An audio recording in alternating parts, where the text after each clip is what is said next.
Mhm. All right.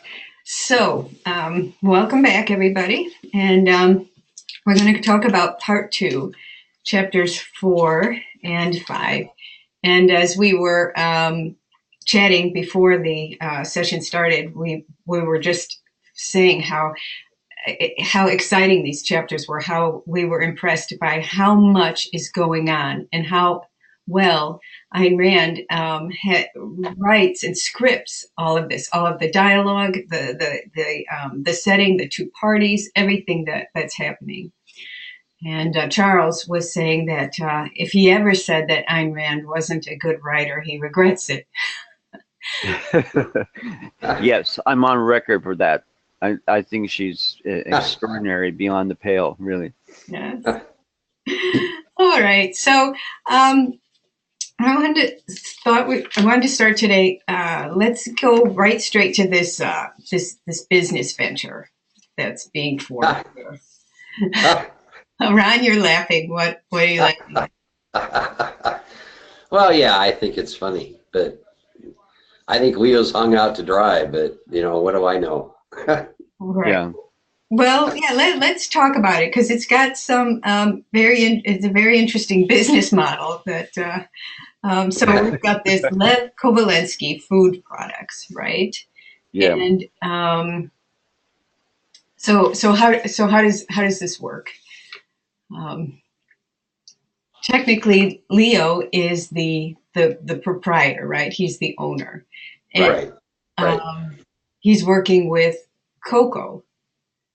Hmm. So where are the just to flesh it out? Where does the goods come from that Leo is selling? Well, they come from the communists that reject them as bad, something damaged in the food. And so the comrade has to reject them at the dock, and then they get shuffled off to somewhere, and no one knows where, except they end up in the basement of Leo's store Right. and are But is and this are is this stored and are stored for 2 weeks before they get sold.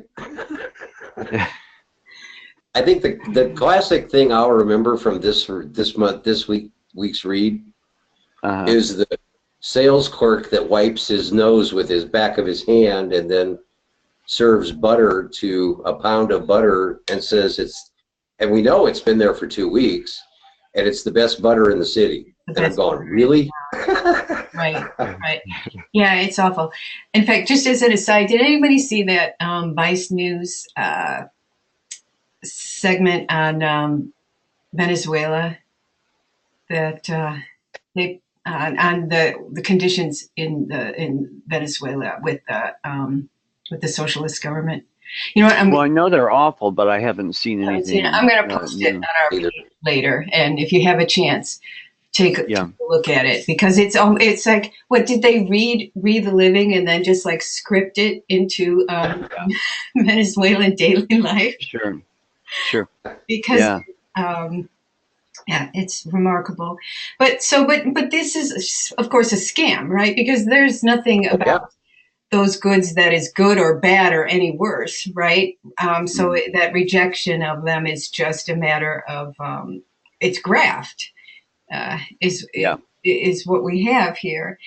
And in terms of the values of the revolution, just Mhm. where was graft put into that scheme? All right. Well, in any society like a totalitarian state, it almost there's always loopholes and corruption happens. And Yes. officially, it's not supposed to happen, but it always does. Yeah. It's kind of like mosquitoes on a living host, Yeah. and it invites it. The other thing I would say is that Leo is making it clear that he does not value his own life. Basically, because I mean, your post that you posted on integrity as an issue, it's not there. He's given up. Right. And he doesn't. Kira is Kira because she passionately values her own life, and she passionately values work and her love for Leo, and he doesn't reciprocate. In a way, he does, insofar as he's capable, but not like she does. Right. Okay, so right, so let's get to that. So we have this set up. Leo is going to run this. It's this Coco guy is keeping his official position, right? But Hmm. then they are diverting the goods that are supposed to go to the citizens, right? Because everyone is supposed to have everything they want in the workers' paradise and everything they need. But now, all here we have this black market setup that is happening. And what was there was Coco wants to keep his job, but and also remember what was the point is that if anybody's caught, if Leo's caught, Yeah, yeah, absolutely.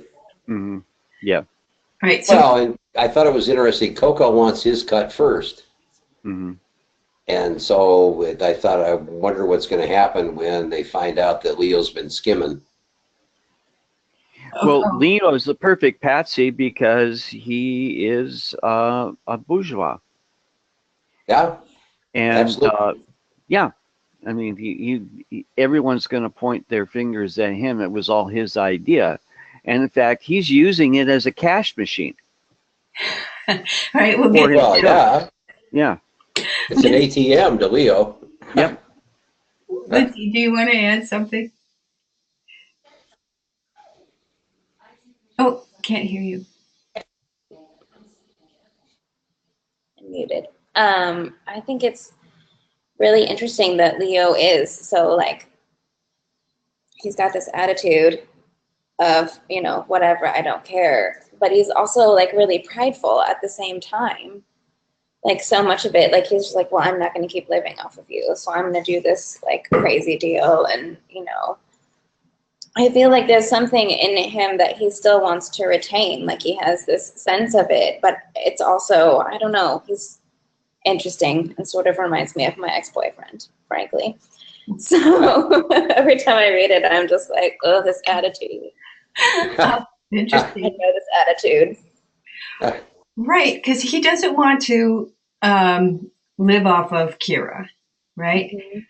But on the other hand, this is not in any under any terms a real job, right? No, There's Hmm.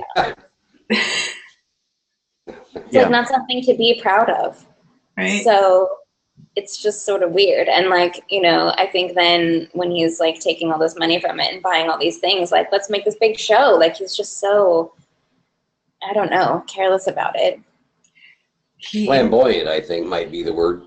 what did I you mean, say? he's acting that way, yeah, but Yeah. it's sort of foolish. And like, I Hmm. mean, Kira's trying to be cautious and say that this is foolish, but I'm sort of struggling at this point to say like, what in her is making her like continue to accept these things in this way that he is acting as something that's like, how long is she gonna, like, is she saying to herself like, this is just a phase, it's a hard time, like, Hmm. why is she continuing to go along with this, or how is it not affecting her view of him, because it is affecting my view of him as a reader. So how is she able to still see the value in this person and their relationship? Well, when you love someone, you make exceptions, It's true. and there's a continuum between making exceptions and just being in denial. And she's somewhere in there. Mhm. I think, and he himself is making this the perfect the enemy of the good. I mean, he wants it all, and he doesn't care how he gets it. Yeah.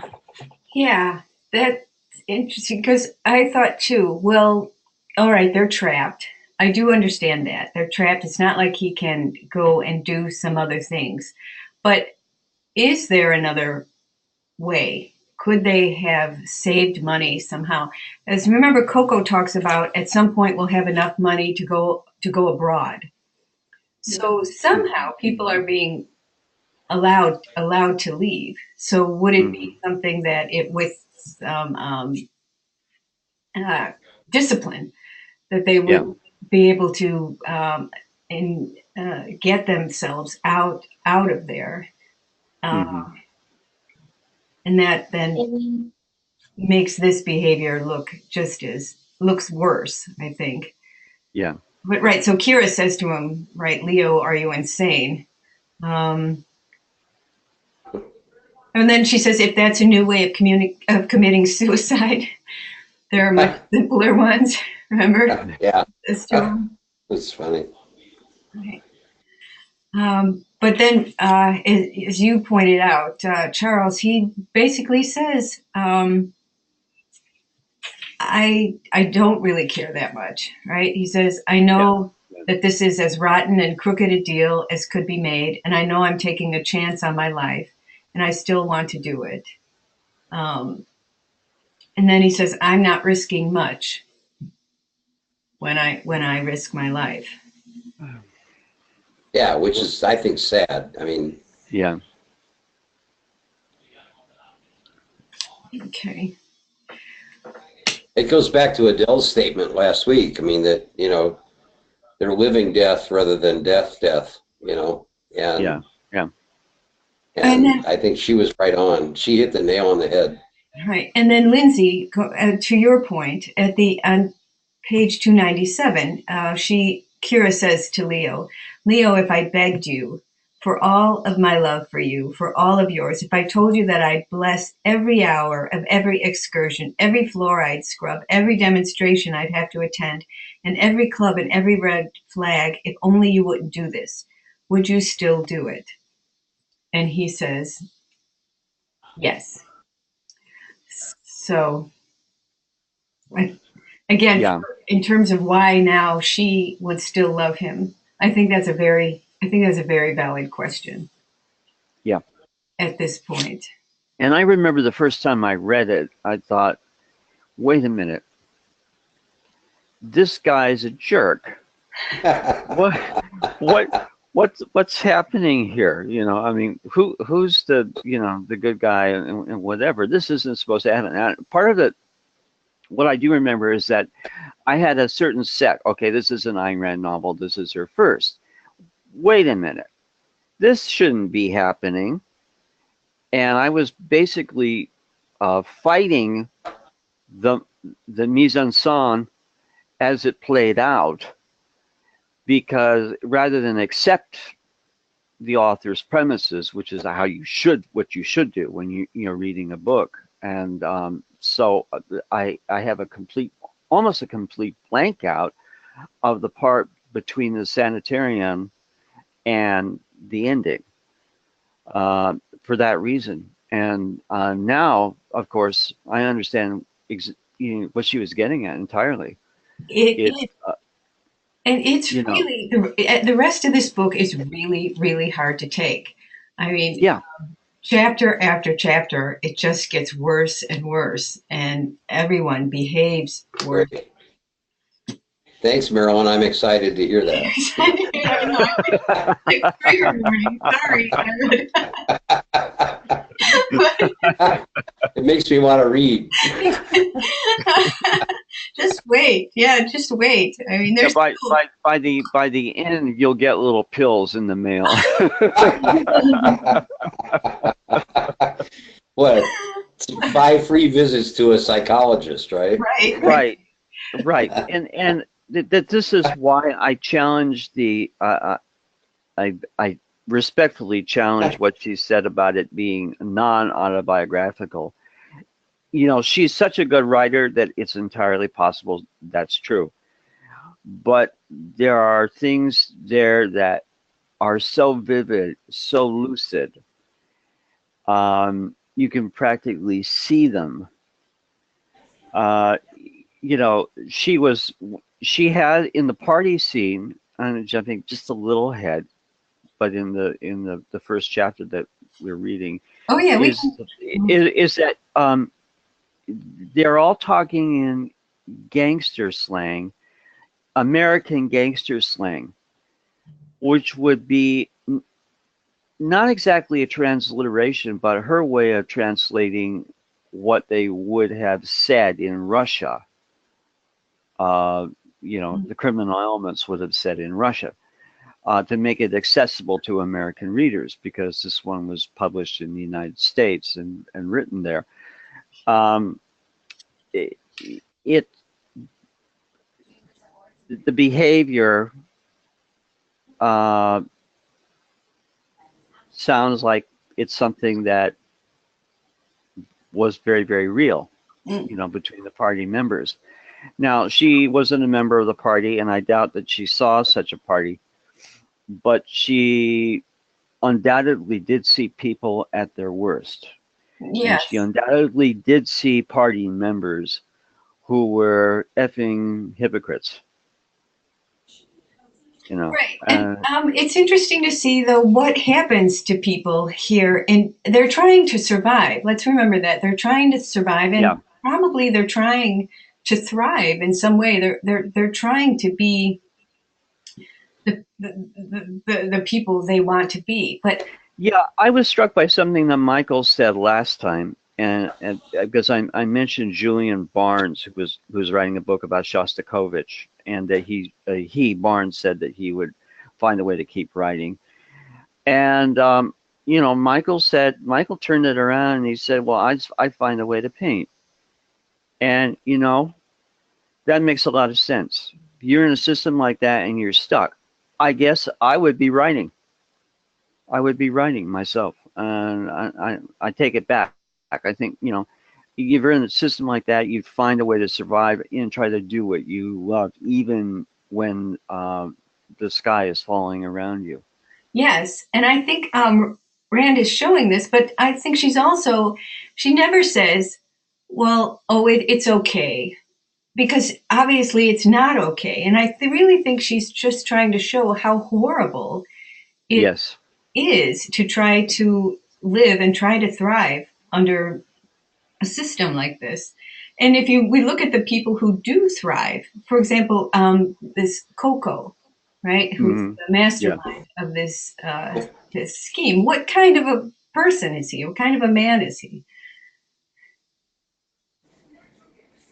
Well, he's rich for one, but he's Yeah. also Well, there's like, just even in the description of him, like it's a little, I mean, there are some characters in Rand that are kind of like characters in Flannery O'Connor stories, where like their outward description is very indicative of like who they are as a person. So this guy is kind of a grotesque sort. Like he's big and he's kind of smarmy, and like the descriptions of what his expressions look like the adjectives that she picks sort of tell you like this is Right. that sort of slimy guy who's not really to be trusted. And the way that he speaks to everyone, like, oh my dear soul, like, oh my child, like, I'm just gonna wrap you all up into my big bear hug arms, but then I'm Hmm. gonna stab you in the back. So Yeah.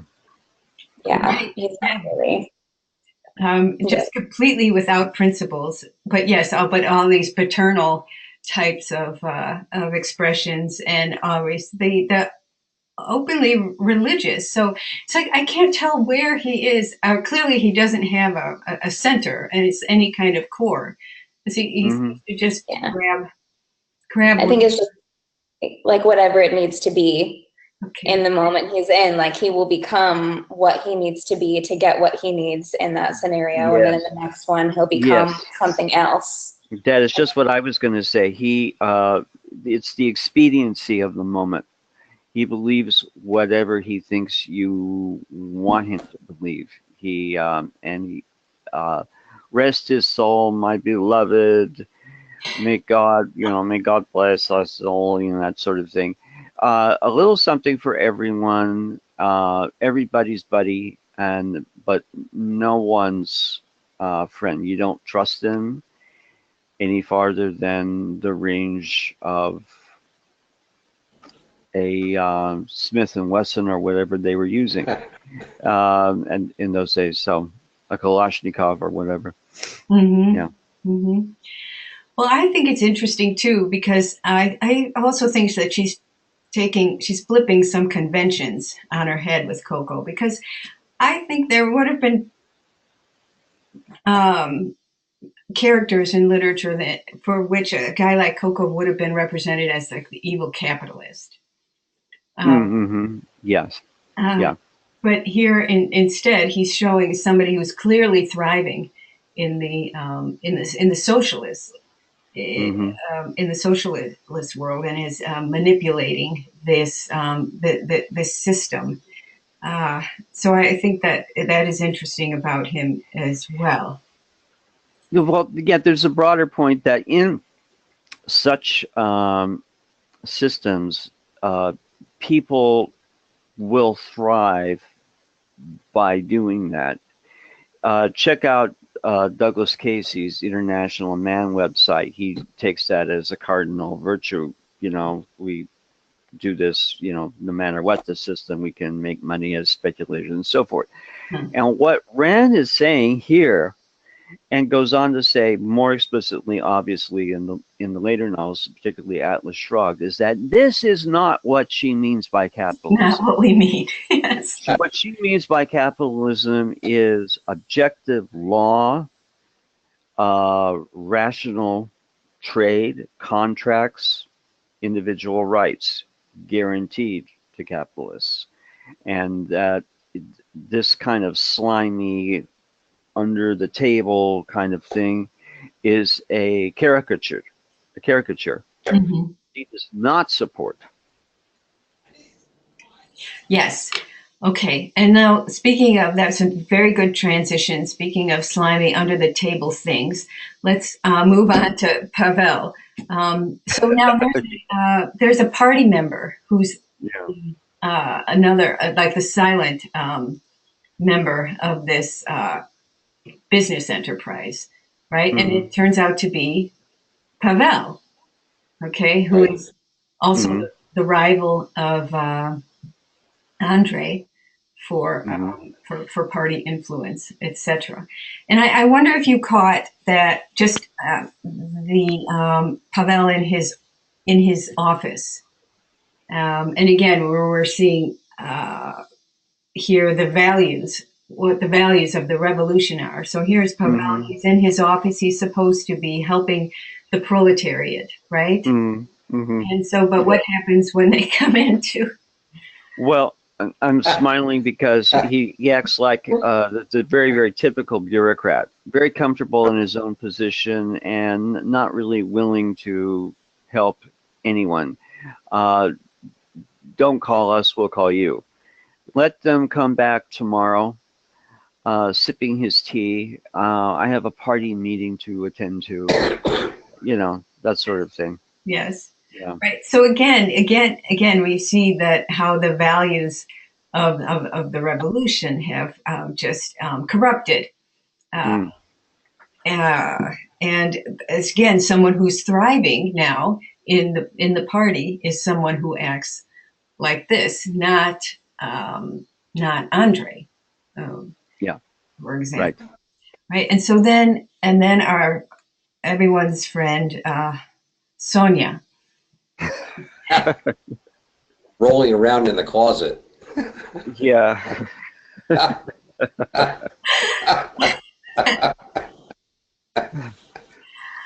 All right. Yes. Okay. So she makes a play for Pavel, right? Now, what kind of a relationship is this? We've seen a lot about love in living. Sorry. Well, I know. Even party members need love, I guess. So, yeah. And Pavel is told that for for want of a more tactful way of putting it, doing her would be good for his stature in the party. And I noticed that both of them have to be wasted. Lots of alcohol in this relationship. Yeah. Yeah. Right. So, but again, in terms of as um, an objectivist, you would not use a person for some other reason, right? I mean, No. and No. love in particular, this is you love the person for that Mhm. person's sake, just because that person's alive, which is what Kira, the kind Right. of love that Exactly. Kira has Yeah. for Leo. But now we keep seeing these these manipulative relationships as well, where people are just using each other for position, and Mhm. it's also so ironic because in communism and socialism, there's not supposed to be position. Um, Everyone's supposed to be equal, right? And everybody's supposed Mhm. to get what they want. But none of this is playing out at all according Mhm. to what the revolution promised.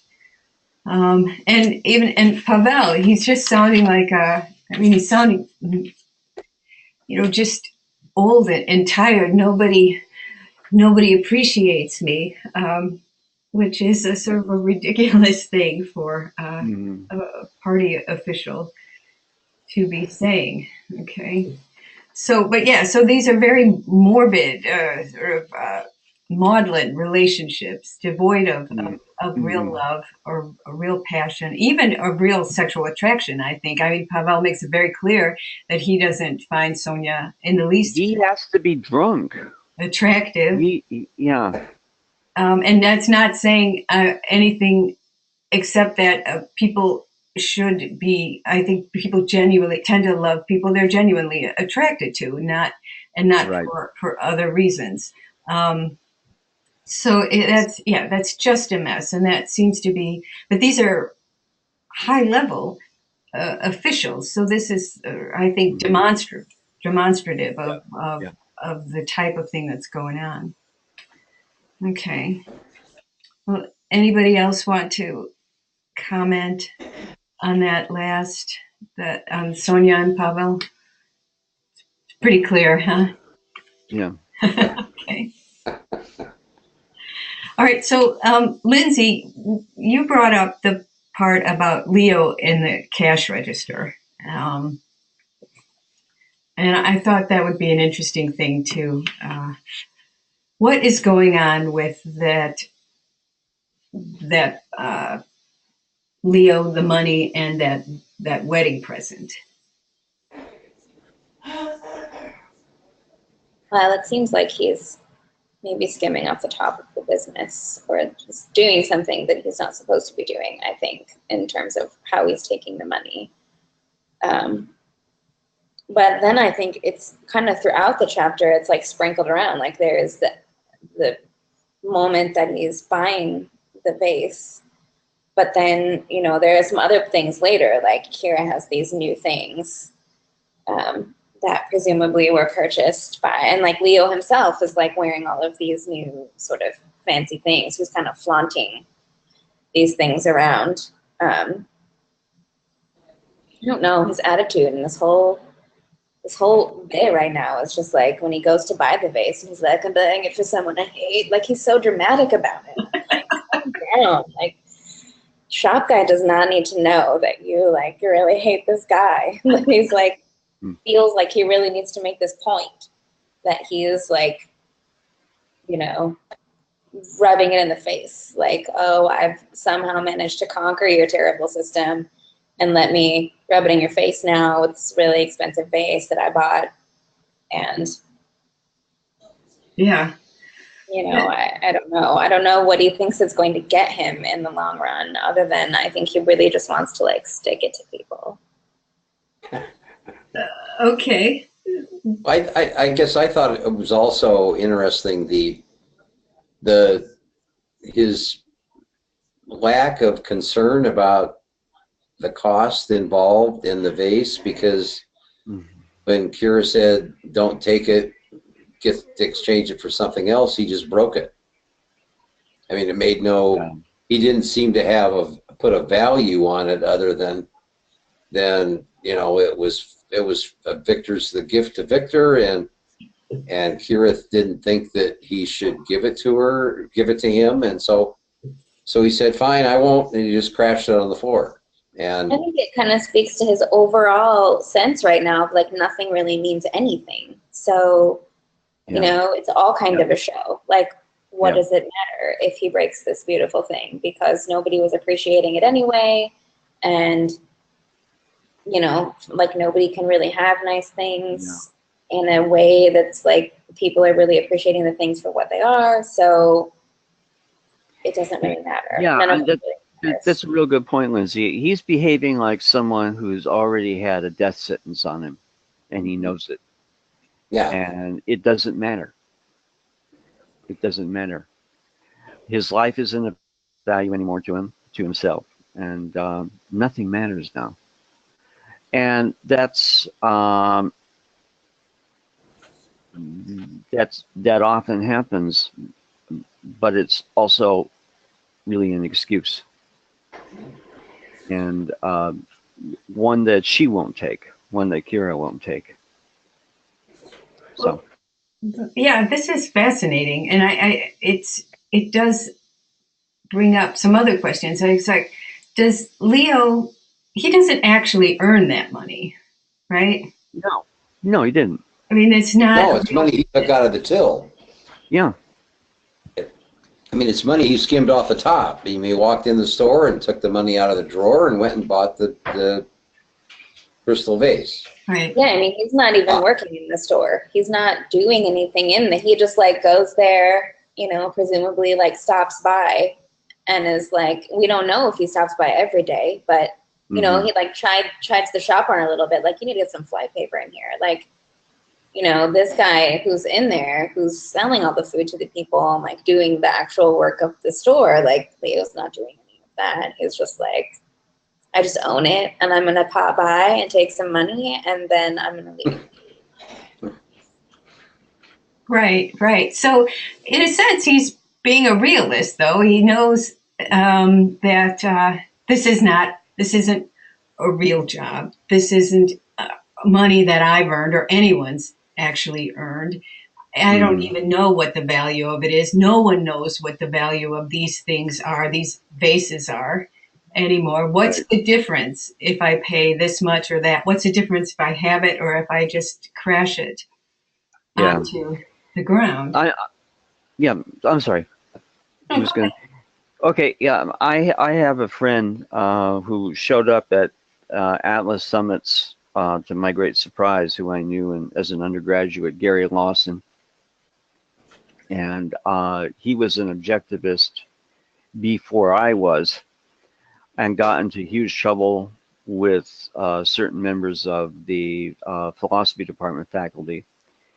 But he, in the college paper, he wrote a really interesting article that he gave to me to read, which was about scalping tickets Hmm. or I think a Raiders game or a Raiders game, and he said that had nothing to do with real capitalism. It was like below the wire black market, and that is not. And then he brought in Rand Mhm. as a citation, and Capitalism, the Unknown Ideal, quotes from that book, which I thought was really interesting. And that's where he was going. That's what he was getting at. This sort of thing Yeah. is a way of not being an exemplary example of capitalism. In fact, not actually a legitimate, concrete instance of capitalism, but rather, in many ways, its opposite. Mhm. Right. So everybody's getting separated further and further from their values, from their a reason for living from each other, right? We're just seeing this tailspin, I think, in these two chapters, and it's very hard to take. And even the fact that Leo buys the thing because to give to Victor, as you pointed out, Lindsay, someone who he hates, just in order to throw it, literally to throw it in their face, regardless of whether or not Victor or anybody else would know, would recognize the gesture. Okay, so there's just this huge gulf where nobody can understand anything anybody is saying or doing. And I just find it, as I said, this is like a complete tailspin on everyone's part. All right, so then, Marilyn, I thought it was interesting in the wedding party scene or section, the similarity between Victor's father and Marisha's father. oh yeah, in terms of their feeling the same way, but Marisha sees herself as a gutter person and knows that Victor is part of the group, and yet both of their fathers had to stand up and toast one another, hoping that the whole thing fails, which I thought was pretty sad. Right. Well, what's that dynamic going on there? What happens? I mean, there's just so much going on there. I mean, why does Victor marry her? There's no pretense of love. I have no idea. Right? Right. Yeah. Of attraction. Right. But he marries her because he's trying to make his way in the party, and she's got good, sort of that good aristocratic stock, as it were. Right. But good proletariat stock. So he's not marrying a person. He's not marrying a woman. He's marrying, again, one step up the ladder. Yes. Yeah. So again, we've got this dehumanization. Yes, exactly. Where people are basically, as you point out, means to ends. Yes. Instruments for social purposes. And this is the purpose. Is working your way up and being important and being in a position to control other people. So, and then this Marisha, she seems, I can't tell. Is she enamored? I think she's enamored. I think she thinks, I hit the jackpot, sort of, maybe right. with Victor, but I'm not sure that she has any actual love for him. I don't know. Lindsay, what do you think? I don't know. Like, I think that she cares about him to an extent, or alternatively, I think she's trying to convince herself that she cares about him.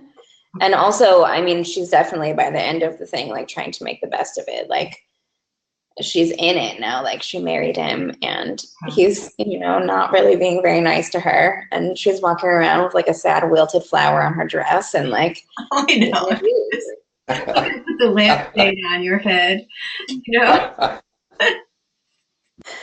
like, well. Yeah, I think she is enough that she's willing to try to care about him. She's sort of not well, I guess a little bit simple, but she's decent, I think, deep down. And I think she would be because of her parents. Because here, her father makes that wonderful speech in which he basically, just spits on the revolution. Which, of course, now what the irony there, I mean, why Victor marries her because he thinks he's getting this good proletarian stock, and now he finds out that, right? Yeah. It's not everything. And then her father stabbed him in the back. Yes. And his own father, too, goes over. And, in front of his comrades. But I mean, I think clearly for her too, there's something about the union at least that like maybe would make her feel more secure, because she kind of was like, didn't reveal that her father thought that or, you know, might say something like that. Like, it seemed like she was like, well, I knew you would get mad about it. So I didn't really Right. warn you because, you know, she like wanted the thing to happen and go to completion also. So Right. So there could be some deception involved on her part. yeah, like she clearly, you know, wanted it to happen, even if it's just like, I don't know, social expectation of like what a woman needs to do, or, you know, what it is. I don't know Yeah. exactly what her motives are for having it happen, but it does seem like it was something that she wanted, even if it's also not, you know, fairy tale wedding. Yes. Yes. Definitely not a fairy tale wedding. And yes, and Victor's furious by the end, right? He just Mm. and so Yeah. all right. Well, let's talk about some of the other people um, at the. Okay, so what about Kira in the black dress? Uh, where she's dressed for the wedding, remember? And then Leo comes home and says, "You're not wearing that, right?" So I thought that was interesting also. I mean, I feel like I understood from kind of a female's perspective, like why she chose her initial outfit. Like, I don't want to, you know, get really done up for this thing because I don't really agree with it or care about it. And so I'm just going to go and like be under the radar and, you know, not, not have this thing. So I thought it was interesting again that Leo sort of insisted that she change into this other thing that he thought was more appropriate. Like, I don't know. I mean, again, if it was just to say like, you know, people can see that we can afford these things, but it's also interesting to me because it doesn't really seem like people know that they are, or like only select people know that they're together or living together, and then other people don't. So to go and say this is kind of a show of like our joint wealth at yeah. this point is sort of interesting. Like, what, I don't know. Is it just like some carelessness on Leo's part again, or Well, it's Well, very risky. yeah, yeah? yeah. It's she's leaving it ambiguous because, as we know, she's also Andre's mistress, Mm-hmm. and she doesn't want to say in so many words, "This is the relationship, and these are the things," because it's going to bring the storm clouds overhead, and there's going to be a significant fallout, Hmm. which almost happens. It's a Yeah, building I think Charles, I think you're absolutely right because it almost happens on the Yeah. way. between Andre and Leo. I mean, they battle over the treatment that Leo was giving to Kira, Sure. Yeah. and it almost comes to fists. And I was kind of disappointed in the way it ended. I thought that Kira had more strength in her than what she ended up having. Mhm. Oh, You know, because what specifically are you disappointed in? well, I'm disappointed in the fact that, you know, when she got home, you know, Andre was on the bed, totally dressed, and she knelt by the bed and you know, listened to him say, you know, you should leave me, and Kira says, no, I'm not going to, and then Leo. Yeah. Okay. I'm sorry, Leo said, I'm not, Yeah. you should leave me, and Kira said, I'm not going to, and I was disappointed in the way that Kira handled it. I thought that Yeah. I thought she just said it's fine and I'm leaving. I'm out of here. Right. Yeah. My reaction when I first read the book was just exactly the same as you. Being older and hopefully a little wiser now, I can see that sometimes when you love someone and they start to change, you're still holding on to an image of what you remember them at their best. And she's in the denial phase now. I mean, pretty clearly. Yeah, but Charles, I think it comes down to who does she love more? Well, that's a good question. Who's the better man? And Right. I think Andre is, but in many ways. But don't These are forget that absolutely also different in a questions. literary sense, I think Leo is a symbol of the old Russia, decaying and dying underneath this Yeah.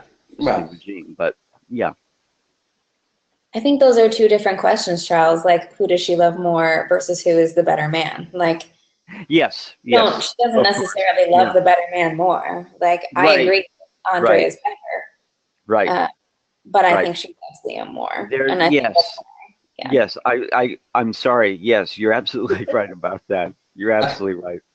I mean, I think that's why she puts up with Yeah, it because right. she's like, well, it's hard once you form that attachment to someone. Yeah, It can be really difficult to break. So I completely agree that, like, as I'm people confusing the two questions. I know. I'm sorry about that. well, but I think they're both really fair ones to ask. And I totally agree that she's holding on to, I Yeah, think, a previous yeah, state of Leo. And I right. think hoping that that will come back. Yeah, there's no arguing for taste, and there's somebody once put it. There's no logic in love. Sometimes. Yeah. Yeah. I mean, and Leo is also, I mean, just going even back to their meeting, Leo is very exciting. And even maybe Right. in a way, like his total carelessness right now is also a little bit exciting. Like it's dangerous. And Hmm. so, there's that. Whereas Andre is kind of a safe choice. But Andre, I think, also represents to her, like if she was really truly going to be with him, which I don't think she wants to be, but if she was, Hmm. she would have to give up some parts of herself, I think, or things that she believes in. And even Hmm. if he agrees with her at this point, it would Hmm. only be something they could talk about secretly. And I don't think ultimately that she wants to have a life lived in secret. Right. This So is I think, this is a person who for whom lying is an enormously painful thing to do, yeah, and now she's getting good at it. And when something like that happens, you become to some degree a little self-alienated. Yes, again, she's getting alienated from herself, right? Yes. Right. 'Cause remember, she sees Andre. The first person she sees when she goes to the wedding, it's Andre, and she walks up to him and they talk, and then Hmm. she does that Hmm. little, over her shoulder kind of wink to him. Right. It's just our little secret, right? Yeah. And then she's still very much attached, in love with Leo. And Leo, Lindsay, as you pointed out, is still very attractive. Um, there are any number of two women at the wedding, at least, who are more than willing to share his attention.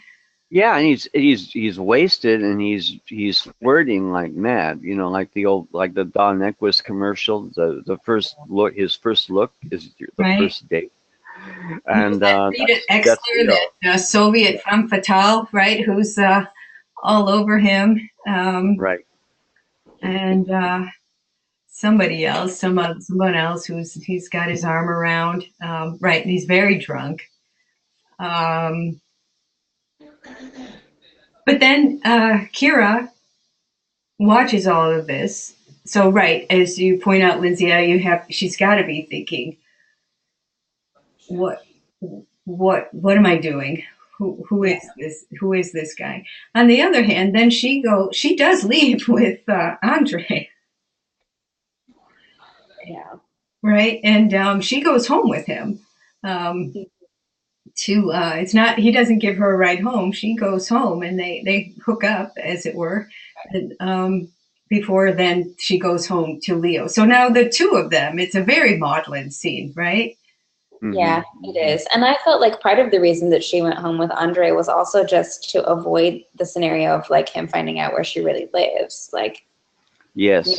in order to Yeah. keep up her own ruse, it was probably easier to do what she did than to have him take her somewhere else where she doesn't live and then like wait for him to be gone and then try to get back. Like that would be a Yeah. lot to work out. So Right, right. So she's spending a lot of time trying to uh, deceive, Yeah. and both of them, and it's very clear. Also, let's think about, obviously there's a great deal of animus between these two. They are rivals and they are enemies, Mhm. and very much equals, I think. So Mhm. as she witnesses this, the two of them, how do you think she is feeling, and in terms of her own situation, in terms of the riskiness of it? Well, she left with Andre, so I think she was clearly more comfortable in that relationship at that point in time than she was trying to defend Leo and what he was doing. Well, I'm thinking too, though, like if she has to tell one or the other about um, that she has been with Yeah. both of them, is either one of them, it's not going to be easy either way. No, and No. the thought that comes to my mind is that there's a parallel situation between what Kira is doing, playing off to, to, and what Leo is doing, and she's not. It's an issue of integrity for her. Hmm. Although she doesn't, although I don't think she sees it that way. But she's not. She, like I said, she's self-alienated, and this is a bad situation for her. She feels she's doing something uh, desperate in not to the same extent that Leo is, but in the sense that she knows this isn't going to end well. Right. Yeah, I agree. Um, let's talk about it. Some of the other people at, well, what about this? Notice that we have this class. Uh, uh, uh, the party itself has these class issues, right? These class rivalries, Mm-hmm. right? And Mm-hmm. someone complains. Oh, Sonia says to Marisha, "How could you marry beneath yourself?" Uh, Oh, yeah. and first of all, what a Yeah. lovely thing to say to the bride, right? Um, Right. in the first place, but obviously, but Sonia is somebody who's always keeping score, right? She's Exactly. and Exactly. she very predatory Mm-hmm. in her Mm-hmm. behavior. And again, this is also somebody who's thriving Mm-hmm. in this culture. So we have Mm-hmm. this pragmatic or paternalist in Coco, but also this very predatory um, Mm-hmm. character, Sonia, who is also thriving. Um, and obviously now Victor, who is just a complete just a complete opportunist, I suppose. But I mean, I think he gives opportunism a bad name. I don't want to insult opportunism by linking Victor. I'm going to quote you there. I like that. I mean, I don't want to insult opportunists by linking Victor with there. Just such an awful person. But also, there's a little bit of a laugh there because he still can't win, right? He still thinks, all right, Right. I got it. I got this marriage. I got the right one, but it still doesn't do it. Uh, okay, and then Andre, how we talked about. Oh wait, what about this thing with Lydia? I thought this was interesting because, as we know, Rand just doesn't put things in for filler. But now we've Mm-hmm. got Lydia. This is page 318, and she's um, Lydia's talking about the wedding, and then she's saying, it's beautiful. And Marcia says, what's beautiful? And Lydia says, love, romance. That's it, romance. Ah, love is rare in this world. There are few, the chosen few, right? So she's Mhm. talking about this, but clearly she's deluded as well if she's thinking that this is a love marriage and that she Mhm. was Mhm. just a witness to that. Yeah. Yeah. I thought her character was almost comical in this regard. Okay.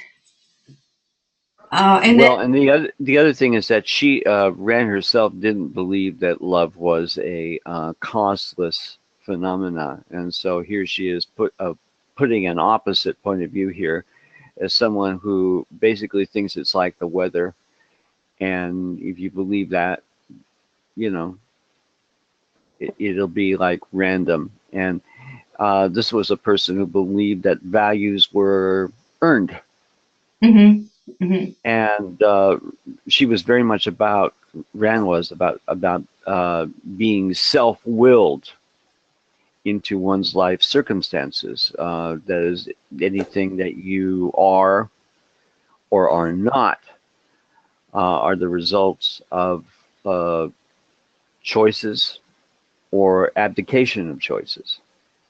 mhm. And with Lydia's remarks, she's basically saying, well, this is someone who's just abdicating choice and just waiting for something to happen, like love. Mhm. And what if you're not lovable? You know, right?